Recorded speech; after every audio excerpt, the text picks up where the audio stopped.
जम्बू स्वामी के अंतर मानस में एक प्रश्न कचोट रहा था कि तीर्थंकर भगवान केवल ज्ञान और केवल दर्शन को पाने के पश्चात एक स्थान पर अवस्थित क्यों नहीं होते।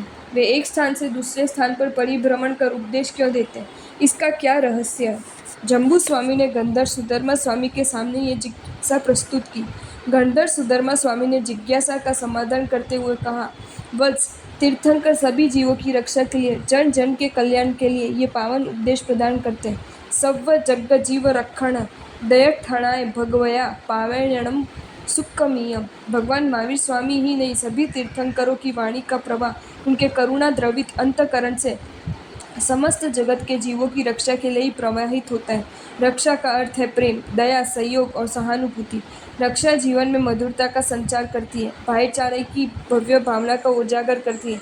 रक्षा शब्द में जीवन की शक्ति है, प्राण है, आत्मा का निज गुण है जो पाप, ताप और संताप से मुक्त करता है। रक्षा के भीतर मानवीय सुख दुख की सहानुभूति, संवेदना और उत्सव की भावना छिपी है। दूसरों के दुखों से द्रवित होकर उनकी रक्षा के लिए अपने सुखों का बलिदान करना और कष्टों को स्वीकारना, ये रक्षा के साथ जुड़ा है। ये मानव मन की पवित्रता का पावन प्रतीक है। लगता है कि जैसे नक्षत्र मंडल सूर्य और चंद्र के चारों ओर परिक्रमा करता है, वैसे ही जितने भी धर्म और दर्शन है, रक्षा को केंद्र बिंदु मानकर ही आगे बढ़ते रहे। रक्षाबंधन का पर्व कब प्रारंभ हुआ, इस संबंध में जैन साहित्य में प्रचलित कथा इस प्रकार है। महापद्म नामक चक्रवर्ती सम्राट थे। नमुची नामक उनका मंत्री था। नमुची ने कुछ ऐसा महत्वपूर्ण कार्य किया जिससे चक्रवर्ती सम्राट उस पर प्रसन्न हो गए। नमुची के अंतर्मानस में जैन श्रमणों के प्रति स्वाभाविक रूप से घृणा थी, क्योंकि जैन श्रमणों ने अकाट्य तर्कों के द्वारा उसे वाद विवादित में पराजित कर दिया था। वह इसका बदला लेना चाहता था। सुनहरा अवसर देखकर नमुची मंत्री ने 7 दिन के लिए राजा महापद्म से साम्राज्य का वर प्राप्त कर लिया। सत्ता के नशे में उसने अन्याय अत्याचार करना प्रारंभ कर दिया।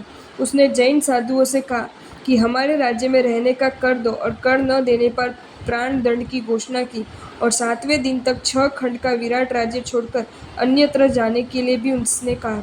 जब ये सूचना सुमेरु पर्वत पर ध्यानस्थ एक जंगाचारण मुनि के द्वारा विष्णु मुनि को मिली, जो वहां पर ध्यान मुद्रा में अवस्थित थे, वे शीघ्र ही अपने विद्याबल से वहां पर पहुंचे और नमुची मंत्री से कहा कि जैन साधु का जीवन सम्राट से भी बढ़कर है। चक्रवर्ती सम्राट भी उनके चरणों में झुकता है। साधु किसी भी शासन में गुलाम बनकर नहीं रहता, वह तो धर्म चक्रवर्ती तीर्थंकर के शासन में रहता है। तुम साधुओं का न सताओ, यही तुम्हारे लिए श्रेयस्कर है। पर दुराग्रही नमुची नहीं माना। तब विष्णु कुमार मुनि ने अपने लिए केवल 3 पैर रखने के लिए जगह मांगी। नमुची मंत्री ने कहा, तुम महापद्म चक्रवर्ती के भाई हो, इसलिए मैं तुम्हें 3 पैर रखने की जगह देता हूँ। विष्णु मुनि ने अपने शरीर को इतना विराट बनाया कि 2 पैर से ही संपूर्ण मानव क्षेत्र का नाप लिया, और जब तीसरे पैर को रखने के लिए भूमि मांगी तो नमुची मंत्री का मस्तिष्क चकरा गया। वह चरणों में गिर पड़ा। वह अपने अपराधों की क्षमा मांगने लगा। जैन साधु संघ की रक्षा करने के कारण उसी दिन से रक्षा पर्व विश्रुत हुआ। माना जाता है श्रावण शुक्ला पूर्णिमा के दिन ये घटना घटी, इसलिए रक्षाबंधन के रूप में ये पर्व मनाया जाने लगा। रक्षाबंधन के पवित्र दिन पर नारी मात्र को बहन मानकर उसकी अस्मिता की, उसकी पवित्रता की रक्षा करने का एक दृढ़ संकल्प सभी भाइयों को करना चाहिए। पारिवारिक, सामाजिक और राष्ट्रीय जीवन में जो संघर्ष है, उन संघर्षों को समाप्त करने के लिए तथा सुख और शांति से राष्ट्र को आगे बढ़ाने के लिए हमें पर्व के अंतर हृदय को समझना होगा। जो पर्व की आत्मा है, धागा तो धागा ही रहता है, उस सामान्य और आगे का कोई महत्व नहीं है। राखी के रूप में जब वह धागा बंधता है तो वह धागा नहीं रहता, अपितु स्नेह सूत्र बन जाता है। जिसने आपके हाथों में राखी बांधी है, उसके जीवन का दायित्व आप पर है। केवल सोना चांदी के टुकड़े देकर आप चाहे कि मैं उस उत्तरदायित्व से मुक्त हो जाऊंगा, तो ये नहीं हो सकता। जो उच्च दायित्व आपने ग्रहण किया है, उसे ईमानदारी के साथ निभाएंगे, तभी रक्षा सूत्र की सार्थकता है। यही है इस पर्व की आत्मा।